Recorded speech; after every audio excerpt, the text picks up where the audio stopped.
I had been a security guard for most of my life, working long nights at gas stations, convenience stores, and small shops. It wasn't glamorous, but it paid the bills. When I saw the ad for a night shift at the local mall, I thought I had finally found something better. The pay was good, the hours decent, and it was just one building. I imagined myself sitting in the security office, watching the cameras, walking around a building that felt too big for the silence of the night. I applied immediately and got a call the next day from the manager, Mr. Hensley, asking me to come in for an interview that afternoon. The interview was quick and almost rushed. He asked about my experience but didn't seem to pay much attention. He explained the basics: check the cameras every 15 to 30 minutes, do hourly patrols, nothing unusual. By the end, he looked at me and asked if I could start that very night. I was surprised. Most places would want paperwork or background checks. I agreed, trying not to sound too eager. He looked relieved and handed me a key, telling me to report at 11 p.m. sharp. The parking lot at the mall was dark and nearly empty when I arrived. During the day, it was packed, but now it felt like I had the place to myself. The building loomed large and silent, and for a moment I considered turning around. I shook it off as first-day nerves and entered through the employee door. Mr. Hensley met me at the entrance and led me through the winding corridors to the security office. He explained the basic protocols again and then added something that made my skin crawl: keep an eye on the escalators and the play area. Things happen there sometimes. Once he left, I was alone. The silence of the empty mall settled over me like a heavy blanket. I sat in front of the monitors, flipping through camera feeds. The stores were dark and empty, the escalators frozen in place, the play area eerily still. I relaxed for a moment, convincing myself it was just a mall, nothing creepy. But then I felt a presence behind me that I jumped, my heart pounding. A janitor was standing there, grinning. "Didn't mean to scare you, buddy," he said. "You must be the new guy." I laughed nervously. He handed me a crumpled piece of paper and said, "These aren't from the manager. These are the rules you'll need if you want to make it through the night." I unfolded the paper. The rules were strange, terrifying even: never stare at the mannequins after midnight, don't open doors where you hear crying, avoid mirrors, and never leave before your shift ends. My stomach tightened. He looked at me seriously and said, "Follow the rules or you'll end up like the last guy." I tried to shake off the unease and started my first patrol. The mall at night was nothing like during the day. The dim lighting stretched long, twisting shadows across the floors. Every sound was amplified: my footsteps, the hum of the fluorescent lights, the distant creaks of the building settling. I moved down one of the main hallways, checking stores as I went. Some were abandoned, some locked with displays visible behind the glass. The children's play area looked especially strange under the faint emergency lights, colorful plastic toys frozen in an unnatural stillness that I was getting used to the silence when I noticed something odd in a clothing store. The door was wide open. I shined my flashlight inside and, at first, saw nothing. Then, in my peripheral vision, something shifted. One of the mannequins had moved. I turned to look directly, but it stood still, pale and lifeless. My heartbeat quickened. I backed out of the store, telling myself it was just nerves. But then I heard it: footsteps.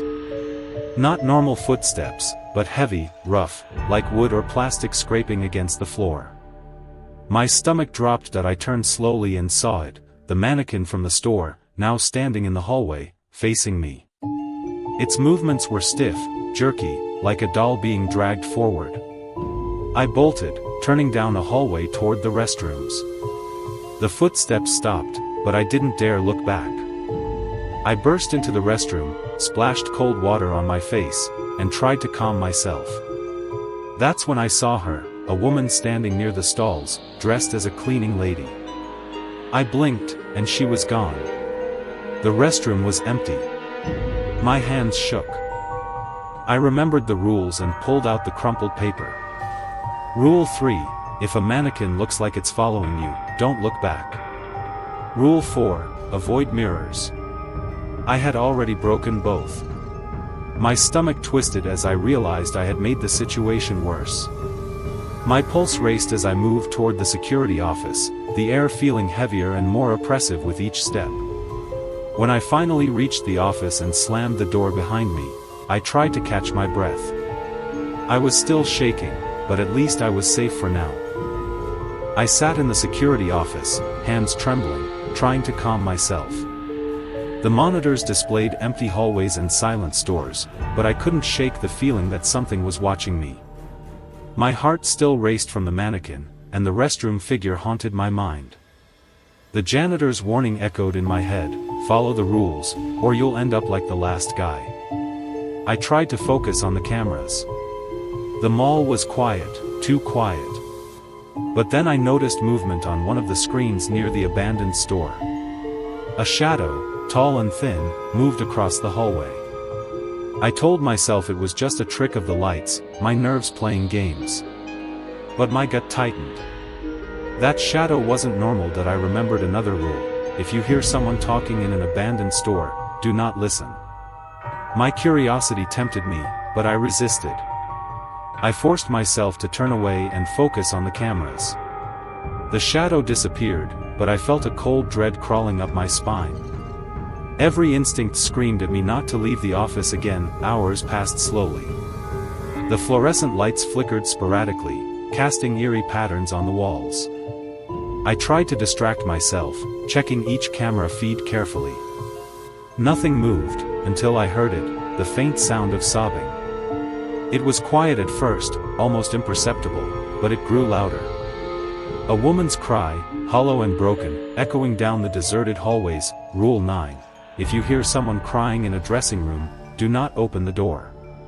My feet felt glued to the floor. The crying pulled me, a magnetic force tempting me to investigate.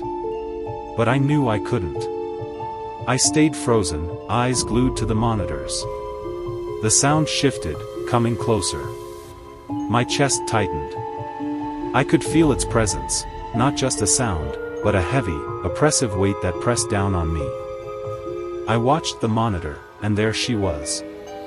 A pale figure, long dark hair obscuring her face, drifting slowly down the hallway. Her feet barely touched the ground, her movements unnatural, almost floating. She stopped outside a dressing room, head bowed, shoulders shaking with silent sobs. My breath caught in my throat that I repeated the mantra in my mind: don't open the door. Don't open the door. I gripped the edge of the desk, my knuckles white. The minutes dragged. The figure hovered there, almost waiting. Then, as if sensing my fear, she turned her head slightly toward the security office that I couldn't move. My body felt paralyzed, frozen in place. Every instinct screamed to flee, but I stayed, praying that if I didn't look directly at her, she wouldn't notice me. The sobbing stopped. Silence pressed in on me, thick and suffocating. Then came the knocking. Soft at first, but deliberate. 3 sharp raps against the office door. My heart pounded. A voice followed, low and familiar: "Hey, how's it going? Still think the rules are funny?" It sounded like the janitor. My hand hovered over the door handle. I knew the rule: between 4 a.m. and 4:30 a.m., do not open the door for anyone. Check the cameras. I turned to the monitors. The hallway outside was empty. My pulse raced. The knocking continued, growing louder, more insistent. My mind screamed at me not to open the door. Then the voice, teasing and friendly, echoed again. I couldn't see anyone, but the sound felt unnervingly close, almost inside my head. That I sank to the floor, pressing my back against the wall, trying to steady my breathing. The rules were my only protection. I couldn't risk breaking another one. I watched the hallway on the monitors, and slowly, the knocking stopped. Silence returned. I dared to breathe, but my body remained tense, every nerve on edge. Hours felt like days. The clock crept toward 6 a.m. My shift was almost over. I stayed locked in the office, eyes glued to the cameras, every sound making me flinch. The mall, once ordinary, had transformed into a place of nightmare, alive with things that shouldn't exist. The clock ticked closer to 6 a.m., each second dragging like hours. My nerves were shredded. Every shadow on the monitors seemed to move, every creak of the building made my heart jump. I stayed in the security office, gripping the edges of the desk, unwilling to leave. Then I noticed something on one of the monitors. A figure in the distance, a man, or something that looked like a man, walking slowly through the hallway near the escalators. His movements were stiff, unnatural, almost mechanical. I froze, staring at him, my stomach churning. Rule 10, if you hear an escalator running, do not investigate. Watch the area on the security cameras. I remembered it instantly. The escalator lights flickered, and I could hear the soft hum of its machinery through the monitor feed. My hand trembled over the figure paused mid-step, head tilting slowly as if sensing me. My heart pounded. I felt the office walls close in, the air thick and heavy. And then, impossibly, he vanished. The escalator moved, empty, silent, normal. My breath came in shaky gasps. I told myself it was a hallucination, nerves playing tricks. Mouse, keeping the camera focused on him, refusing to look anywhere else. Minutes later, I noticed another movement, this time closer, near the main hallway leading to the abandoned store. My stomach dropped. It was her, the pale woman. Floating, shuffling, her long dark hair hanging over her face. She drifted closer, moving almost as if guided by an invisible string. I pressed my back against the wall, terrified to move, terrified to breathe. The sobbing started again, soft, distant, almost like a whisper through a tunnel. My hands shook violently as I clutched the rules. I whispered to myself, "Don't open the door. Don't open the door." Her presence was oppressive, filling the office through the camera feed, though I knew she couldn't physically reach me. Time seemed to stretch. The fluorescent lights flickered, plunging the room into brief darkness.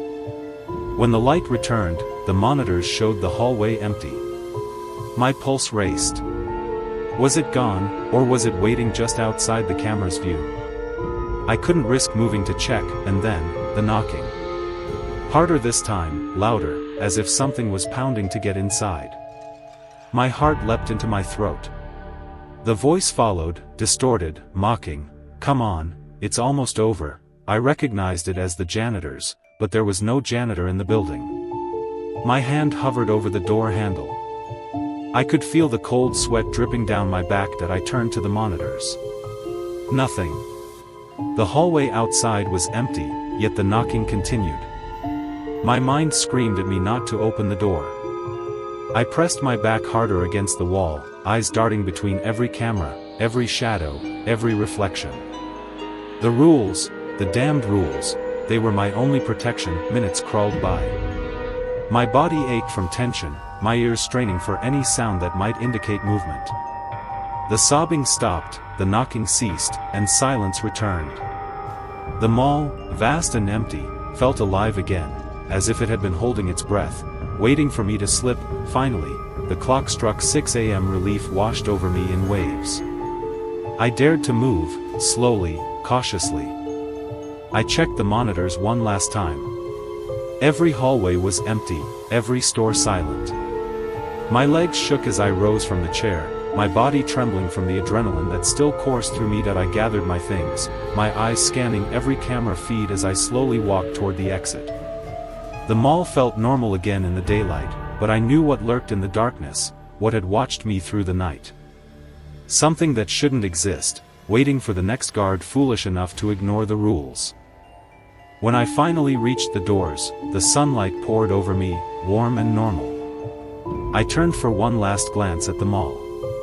It stood silent, innocent in the morning light.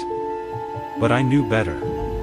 I would never forget that night, the rules, the figures, the impossible things that had haunted me. That I handed in my keys to Mr. Hensley, keeping the details to myself. Some truths are better left unspoken. I walked away, every instinct screaming not to return. Whatever was in that mall, whatever had followed me through the shadows, I knew one thing for certain: some places are better left alone, and some nights are meant to be survived, not understood. As I drove away, the memories of the shifting mannequins, the floating woman, the janitor's warning, and the endless rules pressed on me like a weight I couldn't shake. I had survived, but the mall had changed me. I would never look at an empty building the same way again, and somewhere, deep in the shadows of that silent mall, I knew it waited. Waiting for the next night, the next shift, the next person who thought it would be just another job. The end. Subscribe for more videos like this.